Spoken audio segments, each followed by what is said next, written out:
From her breakthrough performance in Clueless to her highly praised roles in Girl, Interrupted, and 8 Mile, she blazed on screen as few others could. Her bubbly personality and down-to-earth charm made her a fan favorite. Brittany's life took a darker turn behind all of the laughter in the spotlight, with rumors of personal hardships, professional failures, and questionable relationships. Despite being the it girl, Brittany found herself slipping out of the spotlight, dealing with the heartache of diminishing fame and the toll it took on her mood. As she drifted away from the spotlight, her final days were spent in quiet isolation, far from the glitz and glamour she once embodied. When her life tragically ended in 2009, at just 32, it wasn't just a loss of a gifted actress, but a profound reminder of the human fragility behind fame. It also shocked the world and left behind a haunting legacy of unanswered questions.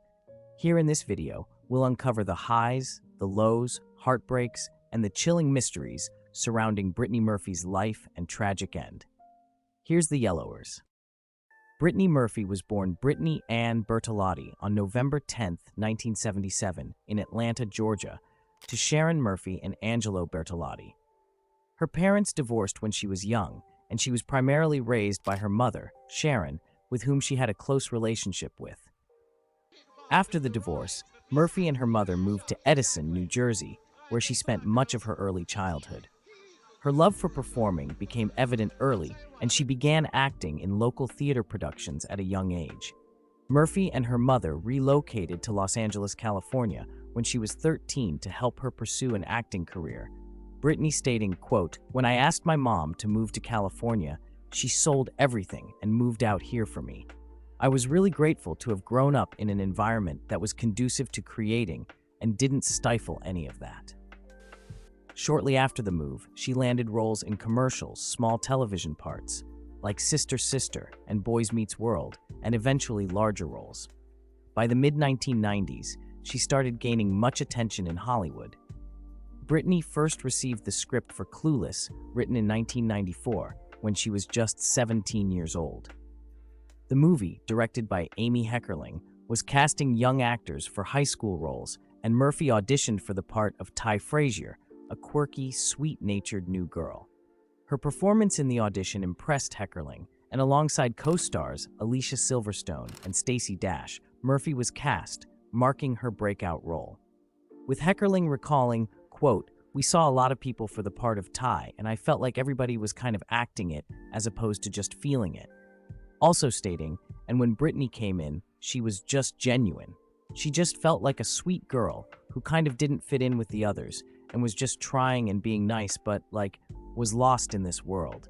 And that was exactly what I was looking for." So I walked into the audition with an accent. There were 2 scenes. I had prepared both, and with the accent, and I just sort of got the character. And I read the first scene, and afterwards they said that we don't need to see anymore. And I said, "Please let me read the second scene." I worked on it, and I kind of panicked, and inner dialogue was, shoot, I don't want to leave this room without doing the other scene. And they said, no, don't worry, we want to call you back. So I don't know how many callbacks later before we had the final screen test with Alicia. Why am I even listening to you to begin with? You're a virgin who can't drive. Well, actually, when I filmed it, I was a virgin who couldn't drive. Filming for the film took place in California over a 40-day schedule starting November of 1994. With her breakout role in Clueless released July of 1995, the movie was a success, grossing $88 million worldwide, marking the beginning of her rise to fame. In the late 1990s, Brittany Murphy's career began to gain momentum after her breakout role in Clueless. Following that success, she appeared in a series of notable films and TV roles that showcased her versatility on screen. In 1996, she appeared in the dark comedy Freeway alongside actress Reese Witherspoon and Kiefer Sutherland, taking on a supporting role that further established her talent in edgier, character-driven stories. She also became known for her voice work as Luann Platter on the popular animated series King of the Hill, a role she voiced from 1997 to 2009, bringing warmth and humor to the character. Throughout the late 90s, Murphy took on diverse roles in films such as 1998's film Bongwater and a movie named Drive, released in 1997. Though small at the box office, it showcased her ability to play offbeat and unconventional characters. But it wasn't until early 1999 that she rose again when she starred in Girl Interrupted alongside Winona Ryder and Angelina Jolie, portraying Daisy, a troubled young woman in a psychiatric hospital who suffers from self-punishment and has obsessive-compulsive disorder.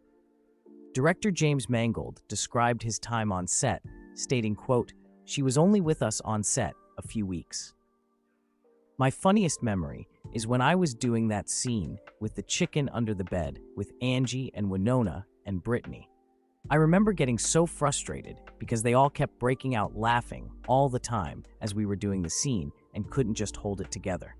Also stating, "I remember going into the little room in the ward and just saying, 'Tell me when you three are ready to make a movie, because I'm tired of this bullshit.'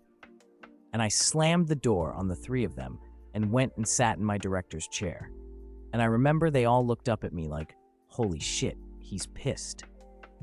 Released in December of 1999, the film grossed $48 million worldwide. It received mixed reviews, but Ryder, Jolie, and Murphy were praised. This role helped establish Murphy as a serious actress capable of handling complex, more emotional characters. Off-screen, Ryder and Murphy remained close friends, oftentimes hanging out with each other whenever they had time to do so, as Brittany would refer to Winona as her ultimate mentor. As she would appear to have changed her appearance, stating, quote, "Before, I didn't know how actors got to look so pretty. They have stylists, hair, and makeup. I look at old photos from the Clueless premiere, and I look like a little meatball on top of another meatball," Murphy said. As Brittany Murphy moved into the early 2000s, her appearance and public image started to evolve. In the mid to late 1990s, she often portrayed quirky, girl-next-door characters with a youthful, natural look, reflecting her image from her breakout role in Clueless. She had a soft, approachable style, with her signature curly short hair, fuller face, and a friendly demeanor. However, as her career advanced, Murphy began to embrace a more glamorous and edgy aesthetic. She adopted a slimmer figure, bleached her hair blonde, and often styled it in loose waves or sleek looks. This new image was showcased prominently in magazines like Maxim, where she posed in sultry photo shoots that highlighted her as both a fashion icon and a sex symbol. Her appearance on Maxim and other magazine covers reflected her embrace of a more sensual, confident image, contrasting sharply with the playful and innocent persona many associated with her earlier roles. This change in her appearance also seemed to reflect a shift in how she wanted to be perceived in the industry, as she transitioned from the cute best friend to leading lady material.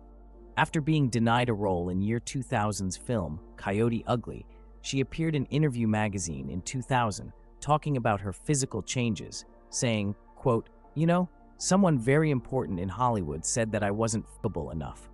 He said I was huggable, but not f***able. So I put some extensions in my hair, and that made the difference." Actress Melanie Lynskey, one of her friends, expressed her opinion about Murphy's physical changes, stating, quote, "The way she saw herself always broke my heart. The things she felt she had to change to be a successful actress. She was perfect as she was, but people tried to present her as the fat one, because when she was a very young teenager, her cheeks were a little round. People tell you that you are a particular thing, and it is very difficult to combat." In 2001, she appeared in Don't Say a Word, a thriller alongside Michael Douglas, where she played a mentally disturbed patient. Her haunting performance in the film demonstrated her ability to handle complex, intense roles, contrasting with her lighter roles of the past. Also released in 2001, she appeared in Riding in Cars with Boys alongside Drew Barrymore, where she played memorable, emotionally layered characters that resonated with audiences. Additionally, her role in films like 8 Mile, released in 2002, where she starred alongside Eminem as Alex, leaned into this new, edgier image, featuring her as a passionate and rebellious character with a gritty, sensual side. During the filming of 8 Mile, Brittany Murphy and Eminem developed a close friendship, with playful and sometimes flirty interactions on set. They had an easygoing chemistry that translated well on screen, fueling rumors of a possible romance between the two. Although neither of them ever confirmed a relationship, fans and media speculated about the nature of their connection, especially given their intense and authentic performances in the film. One notable anecdote Murphy shared in interviews was that Eminem taught her how to flip the middle finger with attitude. She mentioned that she didn't know how to do it convincingly until he showed her, highlighting their playful and lighthearted dynamic. This story underscored the fun, casual vibe of their on-set friendship, which was marked by mutual admiration and respect. Both Murphy and Eminem addressed the rumors. Eminem never really denied any romantic involvement, only saying in interviews they had a great connection and were close. Saying, quote, "It's crazy because at one point we were very close and she was a really good person." During an interview with David Letterman, she told Letterman she and Eminem, quote, "were a thing," clarifying that what they had was short-lived only. You're friends now? Sure. Yeah. I adore him, and I have nothing but wonderful memories. And he's a wonderful father. I'm very loving, and one of the hardest workers I've ever met in my life or seen, and an avid professional. And he's a genius, you know? And funny as the day is long. Mm-hmm. All right. You want me to change the subject, don't you? Sure. Yeah. Additionally, Murphy, while linked to various men throughout her career, was known for being private about her relationships.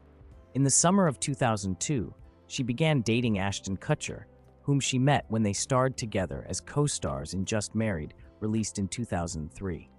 The director of the film, Sean Livy, saying, quote, "From the minute they met, they were together, they laughed all the time, they made jokes, and they looked happy." With Brittany also stating, "I knew that it would make an impact on my life." The movie ended up being a success because of our off-screen chemistry, declared Brittany. "It wasn't something that ever could have been planned."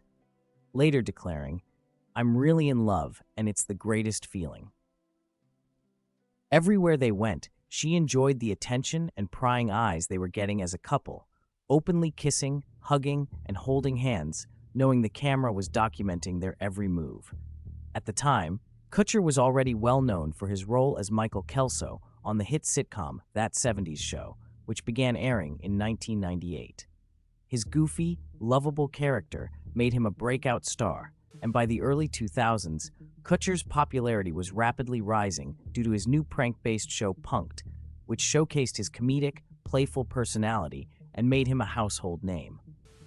In January of 2003, according to reports, the strain of being a couple began to show, as they were faced with publicizing Just Married in endless press interviews. The press were more interested in hearing about their real-life romance and the persistent rumors that they would soon be married.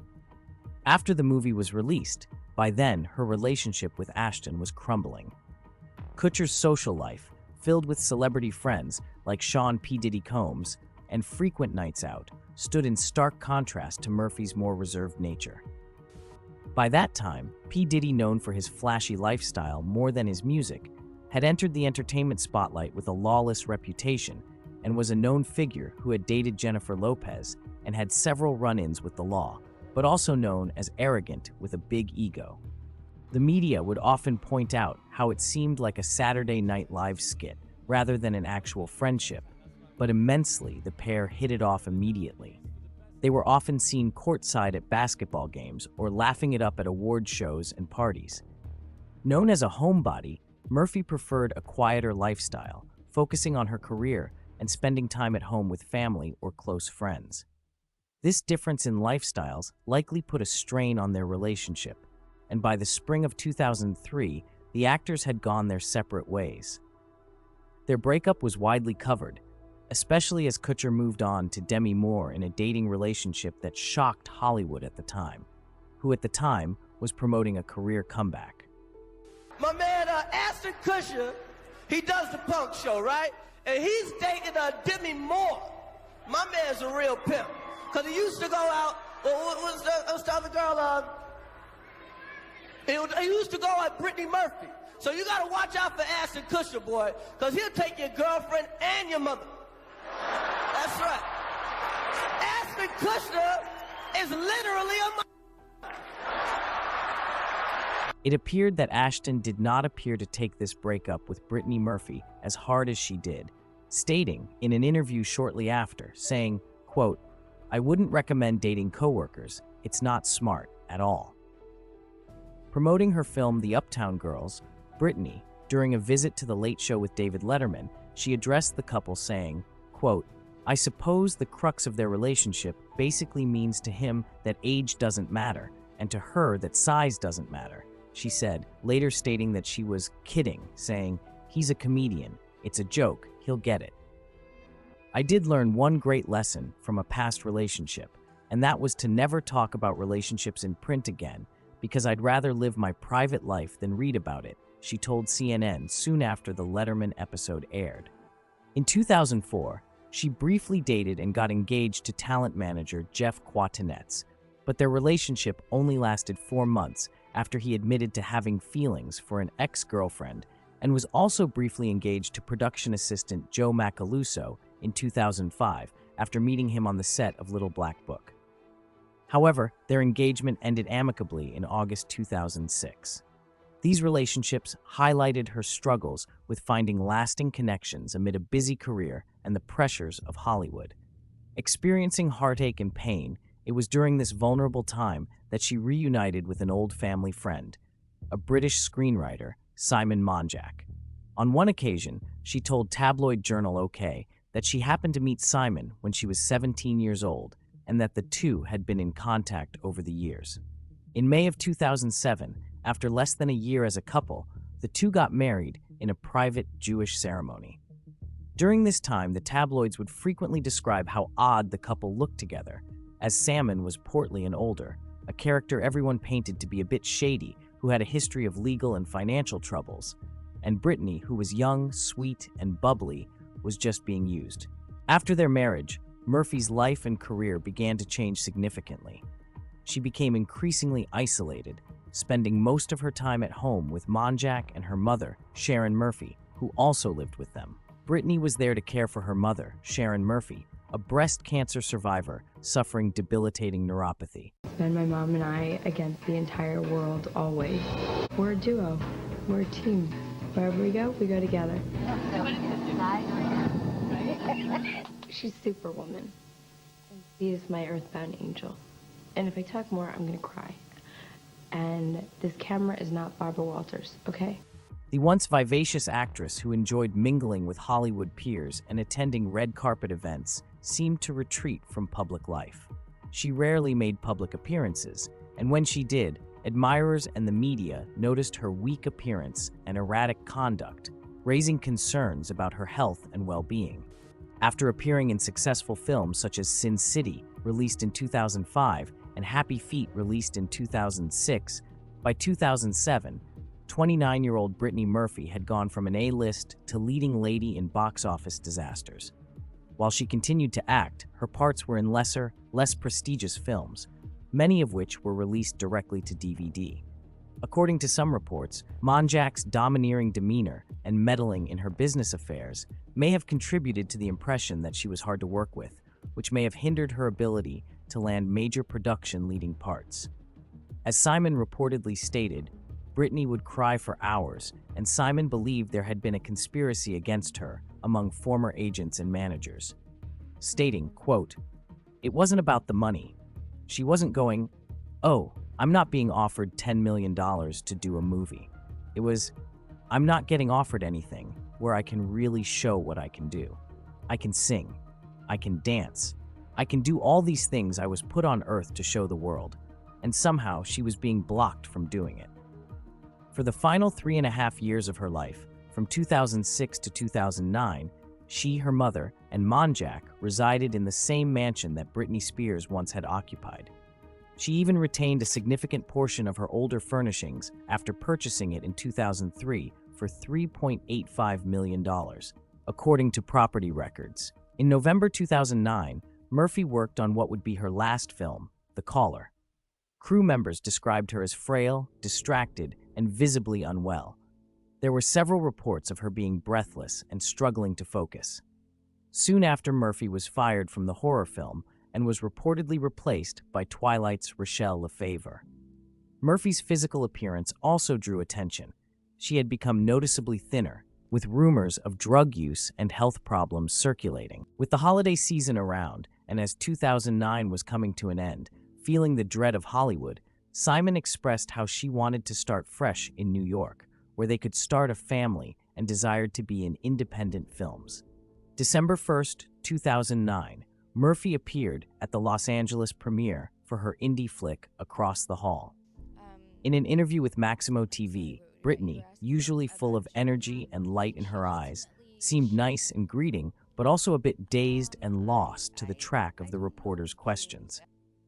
During one of her last interviews with Access Hollywood, dated December 3, 2009, 17 days before her death, says, quote, "As far as having a New Year's resolution, I'd love to have a child next year."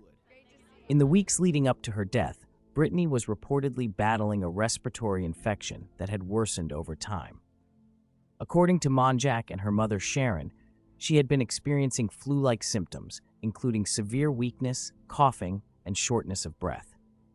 Despite her illness, she did not seek professional medical treatment, relying instead on over-the-counter medications and prescription drugs to manage her symptoms. On December 19, 2009, the day before her death, Brittany reportedly spent most of her time at home. Accounts suggest she was feeling particularly unwell, but she continued to resist seeking medical attention. She reportedly told her mother and Simon that she was cold and weak, spending much of the day in bed or near the bathroom. Early on the morning of December 20th, at 3 a.m., Brittany woke and made her way to the little balcony off the cluttered bedroom. At Brittany's request, Simon phoned upstairs to Sharon and said Brittany needed her. When her mother Sharon came down to where she was, Sharon recounted what she saw frightened her, saying, quote, "She was lying on the patio trying to catch her breath," Sharon recalled. "I said, 'Baby, get up.' She said, 'Mommy, I can't catch my breath. Help me. Help me.'" Sharon then made her daughter hot tea with ginger and lemon. "Her lips were parched, like she was dehydrated," Sharon said, "so I made her drink that." At around 7:30 a.m., Brittany went to the bathroom, followed minutes later by her mom, and reportedly stated, "Mommy, I really don't feel well," Sharon recalled. Soon she collapsed. After finding her unresponsive, she pulled her daughter to her and screamed for Simon, who assisted to call 911 while he moved Brittany into a cold shower. Followed with instructions from the 911 operator, who talked through resuscitation efforts until the paramedics arrived. Soon paramedics arrived and attempted to revive her. Following her ride to Cedars-Sinai Medical Center at 10 a.m., she was pronounced dead. She was just 32 years old. In February 2010, LA County Coroner Assistant Chief Ed Winter concluded that Brittany died as a result of untreated pneumonia, anemia, and drug intoxication from prescription and over-the-counter medications such as pain relievers and cold medicine, but no illegal drugs were found in her system. She had been sick for at least 2 weeks. Assistant LA Coroner Ed Winter stated, quote, "Had they taken her to a doctor or hospital, it would have been treatable." Brittany's death immediately sparked controversy. Many questioned why she hadn't sought medical care despite her worsening condition. The strange dynamics between Sharon and Simon also fueled suspicions, as both gave conflicting accounts about Brittany's final hours. After Murphy's death, her mother, Sharon, and Monjack made headlines with their unusual behavior. The two lived together in the home Murphy had shared with Monjack, leading to rumors of an inappropriate relationship. On Christmas Eve, December 24, 2009, a private ceremony was held surrounded by close family and friends, and Murphy was buried and laid to rest at Forest Lawn Memorial Park in Hollywood Hills. It was reported that Spears and Brittany both stated that when they resided in the house on Rising Glen Road, they saw and sensed something weird, questioning the vibes of the home. Spears, who lived in the house, supposedly claimed to have experienced an otherworldly encounter that caused her to leave the premises and never return.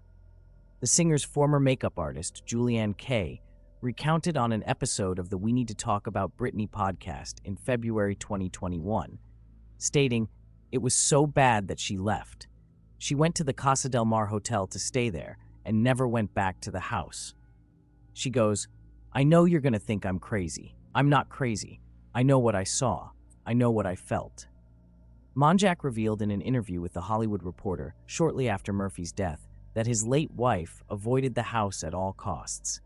The eerily similar death of Simon Monjack just 5 months later to anemia only deepened the mystery and fueled speculation about possible foul play or environmental toxins in the home. There was conjecture that the couple's deaths were caused by mold in their home. However, the medical examiner's office denied that notion in 2010. Ed Winter telling ABC News, quote, "I'm not saying you can't get pneumonia from mold, but we did all the tests on it. Mold did not come up in the toxicology reports." Additionally, some conspiracy theories emerged claiming that Brittany and Simon were poisoned. Angelo Bertolotti, Brittany's father, publicly questioned the official reports and sought private toxicology specialists, but no conclusive evidence of foul play was discovered.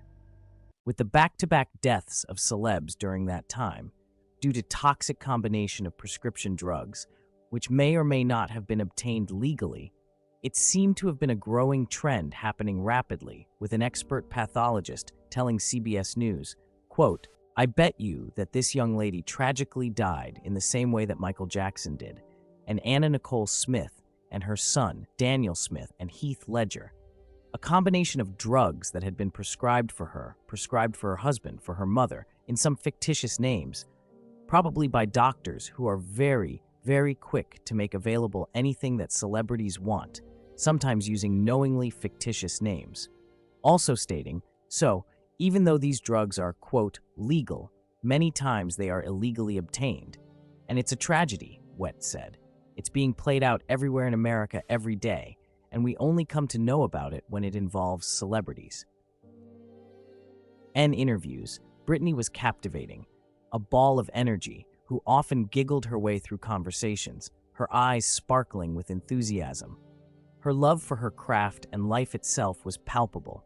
She exuded an energy that felt like sunshine, one that drew people to her and made her seem like someone you'd want to be friends with. While she was primarily known for her acting, Brittany was also a talented singer. She had a beautiful voice that she showcased in various moments throughout her career. Her ability to sing, dance, and act all pointed to a multifaceted talent that was never fully realized on screen. She adored old Hollywood glamour and frequently referenced women she admired, like the enigmatic Janis Joplin and the tragic yet bold Clara Bow.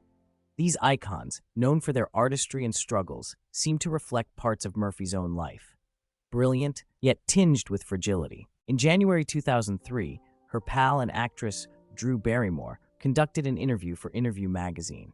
In the interview for her last question, she asked Brittany, quote, "What is your idea of perfect happiness?" She responded by saying, quote, "Perfect happiness is a feeling, and the most amazing thing is that we were all born with the gift to make it happen in a heartbeat. Putting on certain music, reading something can make us feel a certain way. Affirmations, letting ourselves breathe, enjoying our loved ones, and enjoying being in our own skin. I think the key to happiness is allowing ourselves to not feel bad or guilty for feeling it, and letting it be contagious, and to not be dependent on other people to create your own happiness." Beyond merely losing a cherished actress, Brittany Murphy's death served as a wake-up call for Hollywood, serving as a reminder of the fleeting nature of celebrity and how quickly the bright lights can go out. Brittany was a star who had so much potential left to explore, and her death reminded everyone that sometimes the brightest stars burn the quickest.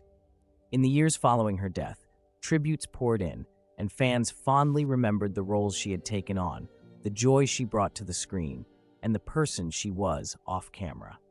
Her career, her voice, and the love she showed her fans will always be a part of who she was. An actress whose light and memory could never be totally dimmed, even in the darkest of times, even if she passed away too young.